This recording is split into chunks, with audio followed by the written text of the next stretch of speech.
পরের দিন সকালে চলে আসি বাবুর বাসায়। এসে দেখি বাবু এখনো ঘুমিয়ে আছে। ঘুমের মধ্যে কতই না কিউট লাগছে। এখন বাবুকে দেখে কেউ বলবেও না যে ও মারামারি করতেও জানে। এক পলকে তাকিয়ে আছি বাবুর ঘুমন্ত মুখের পানে।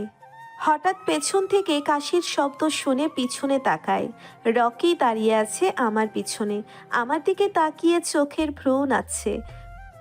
কি এমন করে ভাইয়ের দিকে তাকিয়েছিলে কেন? কই না তো। আমি কোথায় তাকিয়েছিলাম? আমি তো মাত্রই আসলাম। তাই বুঝি? আমি তো সেই কখন থেকে দেখছি তুমি ভাইয়ের দিকে এক পলকে তাকিয়ে আছো। তুমি বেশি দেখেছো। বাবুকে ডেকে তোলো, কাজ করতে হবে না। আজ আমার চাকরির প্রথম দিন। হ্যাঁ তুলসী, তুমি গিয়ে রান্না করো। ভাই উঠেই যেন গরম গরম পরোটা আর ডিম ভাজি খেতে পারে, সাথে আমিও আর কি। ঠিক আছে, যাচ্ছি। সব কিছু আছে নাকি রান্নাঘর খালি? কি কি লাগবে তুমি লিখে দাও, আমি নিয়ে আসছি। আসলে কি বলো তো, আমরা তো কখনো আগে নিজেরা রান্না করে খাইনি, তাই ঘরে তেমন কিছু নেই। ঠিক আছে, লিখে দিচ্ছি।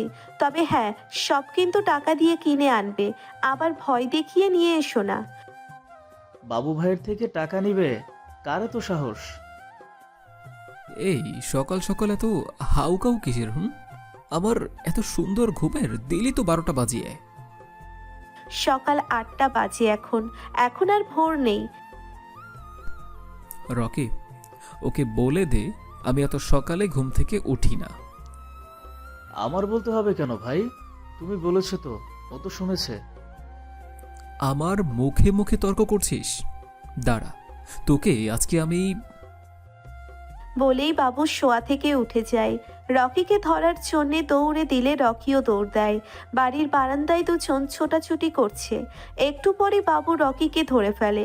রকিকে উদুম কেলাতে থাকে। ভাই আমাকে পরে মাইরো, আগে তোমার ইজ্জত বাঁচাও। মানে কি? কার এত বড় সাহস যে আমার ইজ্জত নিয়ে খেলবে?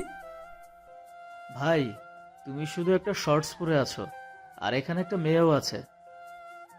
রকির কথা শুনে বাবু নিচের দিকে তাকায়। পরনে একটা শর্ট প্যান্ট ছাড়া কিছুই নেই। আমি বাবু এক দৌড়ে রুমে চলে যাই। আমি উল্টো দিকে ঘুরে দাঁড়িয়ে আছি। রুমে এসে তাড়াতাড়ি ড্রেস পরে নেই। ফ্রেশ হয়ে কিছু সময় পর রুম থেকে বের হয়ে দেখি রকি আর খুশি কেউই নেই। কিচেনে শব্দ শুনে সেই দিকে এগিয়ে যাই। কিচেন রুমে এসে তো আমি অবাক। এতদিন যে কিচেন রুমকে গরু ঘরের থেকে কম মনে হয়নি, সেটা এখন চকচকে হয়ে গিয়েছে। খুশি কোমরে ওড়না গুজে কাজ করছে। আমার উপস্থিত বুঝতে পেরে পিছনে ঘুরে আমার দিকে তাকিয়ে বলে, আচ্ছা, একটা কথা বলো তো, এটা কি মানুষ থাকার মতো অবস্থা ছিল? সারাদিন মারামারি করে না কাটিয়ে ঘরে কাজ করলে তো এমন অবস্থা হতো না। আমি তো আর রান্না করি না। ওই মাঝে মাঝে রকি এটা ওটা ভেজে নিয়ে যায় ওখান থেকে। আর ঘরে আজকের আগে কখনো খাবার খায়নি, তাই এসব পরিষ্কার করার প্রয়োজন মনে করেনি।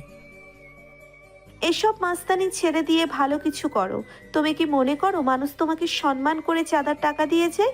এটা ভেবে থাকলে তুমি ভুল ভাবছো। তোমাকে ভয় পায় বলে চাঁদা দেয়। আর তুমি চলে আসার সাথে সাথেই তোমার মৃত্যু কামনা করে। ভয় দিয়ে নয়, মানুষ মন জয় করো ভালোবাসা দিয়ে। জ্ঞান দিতে বলেনি তোমাকে, যেটা করছো সেটা করো। আর এসব সস্তা জ্ঞান অন্য কোথাও দাও। বলেই বাবু চলে যায়। আমি মুচকি হেসে মনে মনে বলি, তুমি আমাকে যতই অপমান করো না কেন, আমি তোমার ভিতরের ভালো মানুষটাকে ঠিকই বের করে আনবো। বাবু ভাইকে বাবু তৈরি করবই।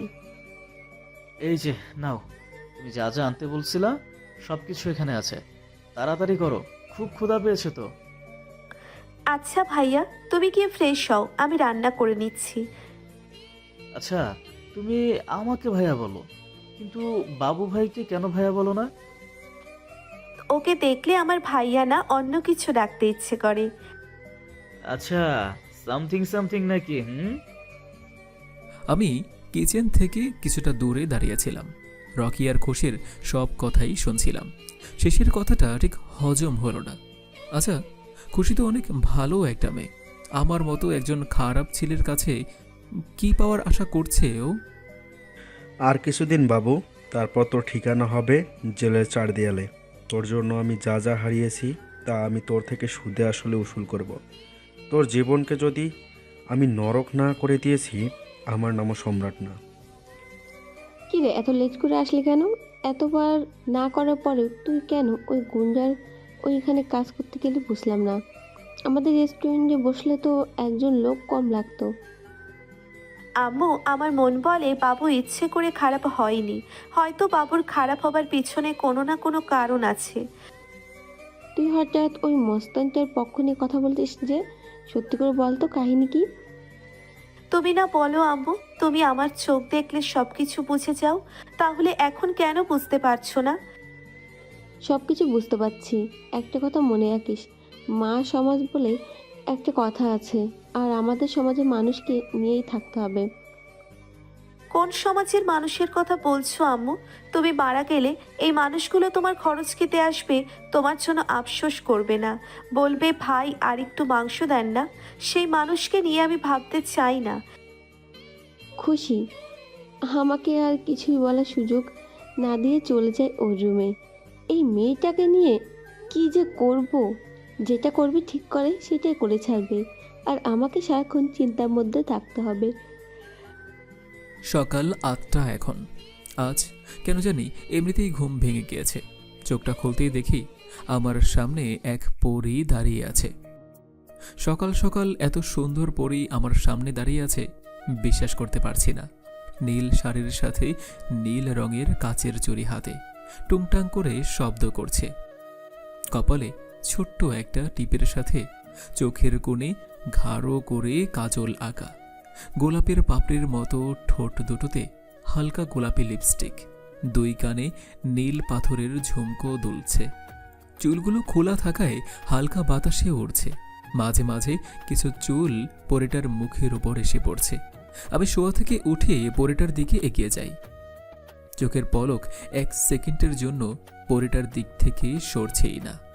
হাতের কনিষ্ঠ আঙুল দিয়ে পরীটার মুখে পড়ে থাকা চুলগুলো সরিয়ে দেই। আজ যেন নতুন এক বাবুকে আবিষ্কার করছি। আজকে নিজে পৃথিবীর সবচেয়ে সুন্দর মেয়ে বলে মনে হচ্ছে। বাবুর অপলক দৃষ্টি আমার দিকে দেখে। কিছুটা লজ্জাও করছে বাবু আমার দিকে এভাবে তাকিয়ে আছে বলে। হঠাৎ বাবু যেটা করে আমার চোখ তো কপালে। বাবু আমার দিকে ঝুঁকে আমার গালে ওর ঠোঁট ছোঁয়ায়। রকির কথা শুনে দুজনে লজ্জায় পড়ে যায়। আরে বাহ, সকাল সকালে তো রোমান্টিক দৃশ্য দেখতে পারবো, সেটা তোমার জানাই ছিল না। রকির কথা শুনে আমার ঘোর কাটে। আমি এতক্ষণে বুঝতে পেরেছি আমি একটু আগে কি করেছি। এত সময় যে নীল পরীকে দেখেছি সেটা আর কেউ নয়, খুশি। খুশির লজ্জা পেয়ে দৌড়ে বাসার ভিতরে চলে যায়। আমি ছাদের এক কোণায় গিয়ে উল্টো হয়ে ঘুরে দাঁড়িয়ে আছি। রকি এসে আমার পাশে দাঁড়িয়ে বলে, ভাই, একটু আগে কি হচ্ছিল এগুলো? তুমি কি খুশিকে ভালোবেসে ফেলেছো? যা তো এখান থেকে তুই। ঘুমের ঘোরে কি করেছি বুঝতে পারিনি। কিন্তু খুশি তো হুশেই ছিল। আমার মনে হয় কি জানো, খুশি তোমাকে ভালোবাসে। তুই পাগল হয়ে গেছিস। খুশির মতো একটা শিক্ষিত একটা মেয়ে আমার মতো রাস্তার ছেলেকে কখনোই ভালোবাসবে না। আর আমার সম্পর্কে তুই তো সবই জানিস। গুন্ডা মাস্তানকে কেউ ভালোবাসে না। না ভাই, তুমি ঠিক বলছো না। আমি খুশির চোখে তোমার জন্য সত্যিকারের ভালোবাসা দেখেছি। আর যদি তা নাই হতো, তাহলে তুমি ওকে কিস করার পরেও ও তোমাকে থাপ্পড় দিল না কেন? তার মানে অবশ্যই তোমাকে থাপ্পড় দেয়নি কারণ ও তোমাকে ভালোবাসে। আমি বলি কি, তুমি খুশিকে তোমার মনের সবগুলো কথা বলে দাও। যদি ওর হাত জোরে আমার গালে এসে পড়ে? একা কোথাও গিয়ে প্রপোজ করো, থাপ্পড় দিলেও কেউ দেখবে না। সেই কখন থেকে বুকের বাম পাশে হাত রেখে আছি। বুকের মধ্যে ধুকপুক করেই চলেছে। এখনো মনে হচ্ছে বাবু আমার সামনেই দাঁড়িয়ে আছে। আর ওর ছোঁয়া এখনো আমি অনুভব করছি। বড় বড় নিঃশ্বাস নিতে ব্যস্ত। কিছু সময় পর কিচেনে চলে আসি নাস্তা বানানোর জন্য। কিছু সময় পর ওয়াশরুমে এসে ফ্রেশ হয়ে রুমে এসে চেঞ্জ করে নেই। খুশি এসে খাবার জন্য ডাকে। 3 জন একসাথে নাস্তা করে নেই। হঠাৎ খুশির মোবাইলটা বেজে ওঠে। খুশি উঠে বাইরে চলে যায়। কি হয়েছে আম্মু? এখন করলে যে আমি তো একটু আগেই আসলাম। বাসায় আসতে হবে তোকে এখন। কি হয়েছে আম্মু? আব্বু ঠিক আছে তো? আমরা সবাই ঠিক আছি, একজন লোক এসেছে তোর সাথে কথা বলতে চাই, তুই চলে আয় এখনই। আচ্ছা আমি আসছি বলেই কল কেটে রুমে চলে আসি। কে কল করেছিল? কোনো সমস্যা? আম্মু কল করেছিল, আমাকে এখন বাসায় যেতে বলেছে। ঠিক আছে চলো, আমি তোমাকে পৌঁছে দিয়ে আসছি। আরে না না, তোমার কষ্ট করতে হবে না, আমি একাই যেতে পারবো। ভাবি, ভাইয়ের কোনো কাজ নেই, সমস্যা হবে না। রকির মুখে ভাবি শুনে খুশি লজ্জায় লাল হয়ে যাচ্ছে। রকি আমার দিকে তাকিয়ে মুচকি হাসছে। খুশি আর কিছু না বলে আমার সাথে বাসা থেকে বের হয়। তারপর বাইকের পিছনে বসে আমার কাঁধে হাত রেখে বসে। আমি বাইক স্টার্ট দিয়ে চালাতে থাকি। কিছু সময়ের মধ্যে চলে আসি খুশিদের বাসায়। খুশি বাইক থেকে নেমে বলে, বাসার ভিতরে আসো। এখন থাক, পরে আসবো। যাও গিয়ে দেখো আন্টি কেন জরুরিভাবে আসতে বলেছে। কোনো সমস্যা হলে আমাকে জানিও। ঠিক আছে, তুমি বাসায় চলে যাও, আর কারোর সাথে মারামারি করবে না। আচ্ছা ঠিক আছে, আমি গেলাম। বলেই বাবু চলে যায়। আমি বাসার ভিতরে এসে দেখি আব্বু আম্মুর সামনে একজন পুলিশ বসে আছে। পুলিশ দেখে কিছুটা ভয় পেয়ে যায়। আমাকে দেখে পুলিশ অফিসার বসা থেকে উঠে দাঁড়ায়। আসুন মিস খুশি, আমি আপনার জন্যই অপেক্ষা করছিলাম। আমার জন্য অপেক্ষা করছেন মানে? আমি তো আপনাকে চিনি না। কিন্তু আমি আপনাকে চিনি। আমার কাছে খবর আছে আপনি গুন্ডার সাথে কাজ করেন, আর সারাক্ষণ সেই গুন্ডার সাথেই থাকেন। আপনি নিজের ক্ষতি করছেন জেনে শুনে। আমি আপনাকে সাবধান করতে এসেছি। আমি কার সাথে থাকি কি করি সেটা একান্তই আমার ব্যাপার। সেটা নিয়ে আপনার কোনো সমস্যা হবার কোনো কারণ আমি দেখছি না।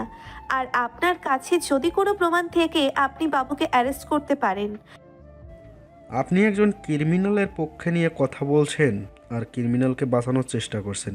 এটা কিন্তু সবচেয়ে বড় অপরাধ। আমি আপনাকে বলছি তো, যদি আপনার কাছে কোনো প্রমাণ বা কিছু থেকে থাকে তাহলে বাবুকে অ্যারেস্ট করুন।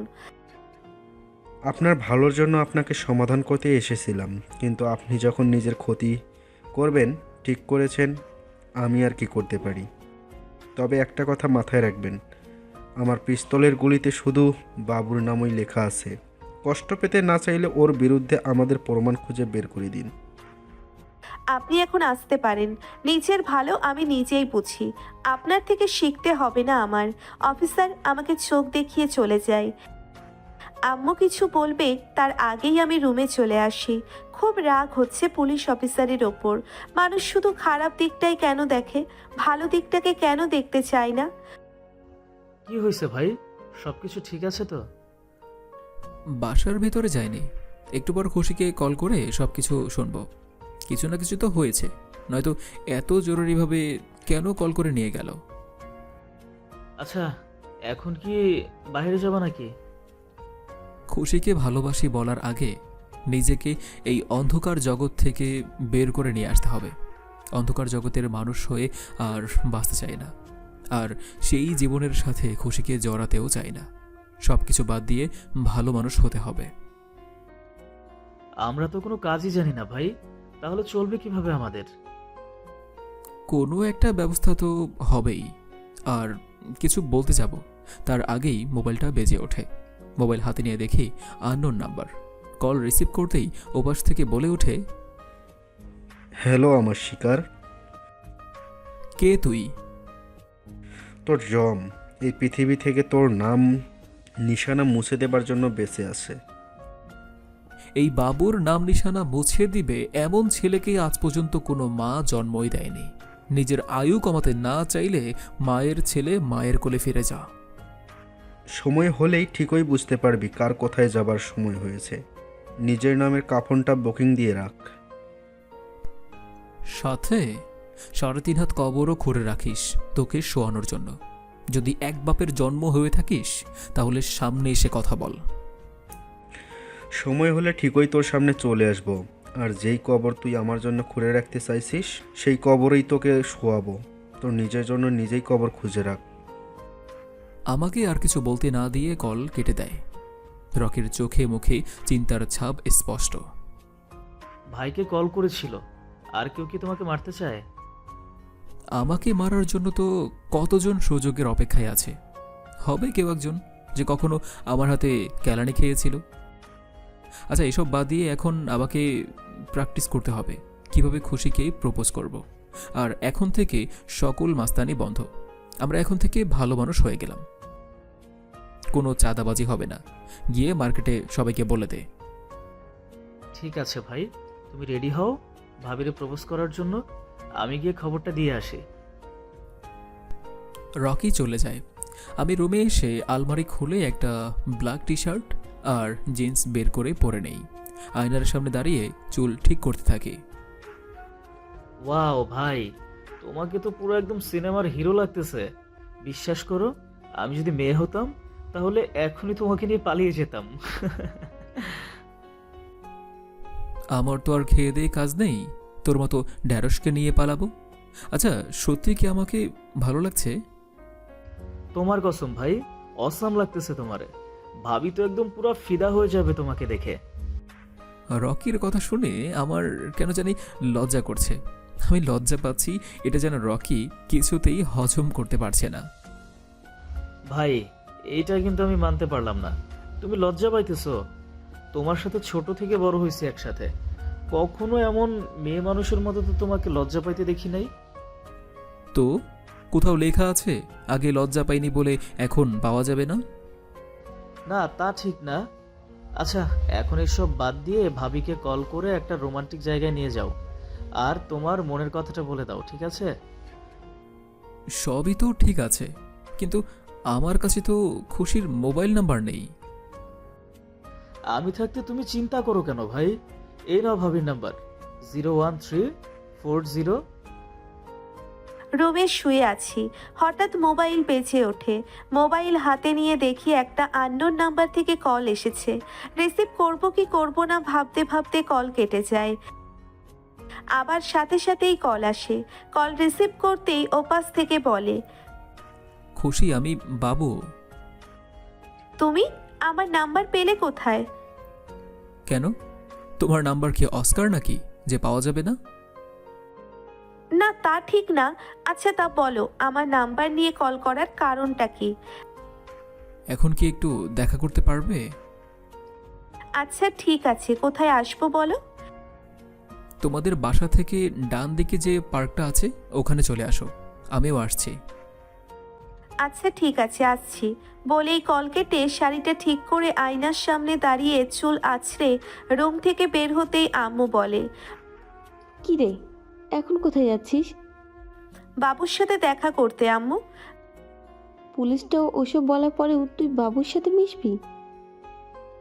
আম্মু, পুলিশটা কথা শুনে আমার মনে হলো উনি কোনো পার্সোনাল কারণে বাবুর ওপর প্রতিশোধ নিতে চায়। আর উনি ভালো কোনো পুলিশ অফিসার নয়। একজন ভালো পুলিশ অফিসার কখনো কাউকে মেরে ফেলার কথা বলে না। তুমি ওসব ছাড়ো, আমার দেরি হয়ে যাচ্ছে। ভালো খারাপ কোনো কথা নয় খুশি। আমি যতটুকু তোকে বুঝতে পারছি, তুই বাবুর সাথে সারাজীবন থাকার চিন্তা ভাবনা করছিস।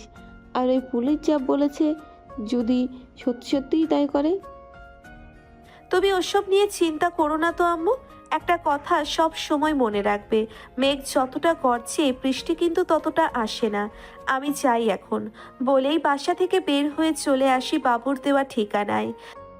এসে দেখি বাবু বাইকের সাথে হেলান দিয়ে দাঁড়িয়ে আছে। কালো টি শার্টের সাথে জিন্স, চোখে সানগ্লাস, পুরো হিরো হিরো লাগছে। আমি বাবুর কাছে এগিয়ে যেতেই বলে, আসতে কোনো সমস্যা হয়নি তো? না, কোনো সমস্যা হয়নি। হঠাৎ এখানে আসতে বললে যে?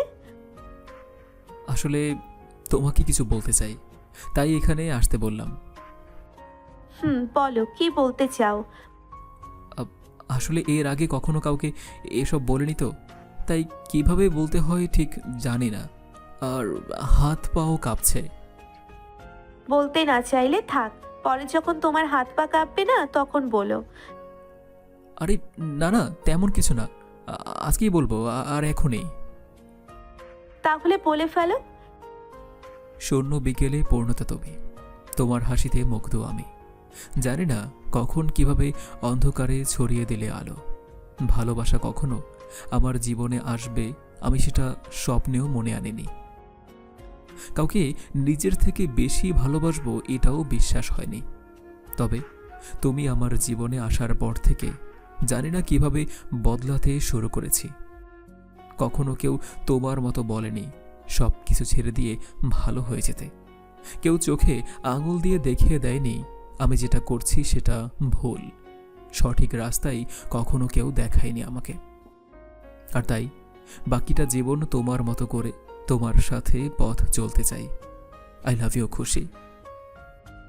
কি বললে? আবার বলো শেষের কথাটা। আরে বলেছি আই লাভ ইউ, মানে আমি তোমাকে ভালোবাসি আর তুমি আমাকে ভালোবাসো জানি। দেখো, যদি আমার ধারণা ভুল হয় তবে সোজাসুজি বলে দাও। আমি একটু রাগ করব না। আগে যেভাবে চলেছে এখনো সেভাবেই চলবে। আচ্ছা, শুধু কি নিজেই বলবে নাকি আমাকে বলতে দিবে কিছু? তুমি আমাকে প্রপোজ করেছো তখন আমি চুপ ছিলাম, এখন আমি হ্যাঁ না যেটাই বলবো সেটাও তুমি চুপ করে শোনো। ঠিক আছে, বলো কি বলবে, তবে যাই বলবে একটু ভেবে বলো কেমন? কি বলবে খুশি? বদলাবে কি বাবুর জীবন, নাকি সেই অন্ধকারের পথেই থাকবে বাবুর জীবন? কোন দিকে মোড় নিচ্ছে বাবু আর খুশির ভালোবাসা জানতে হলে অবশ্যই পরের পর্বের জন্য অপেক্ষা করুন। আজকে আসছি, সবাই ভালো থাকুন।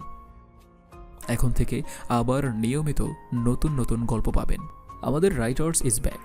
তাড়াতাড়ি চোখের বালি অফিসিয়াল চ্যানেলটা সাবস্ক্রাইব করে ফেলুন।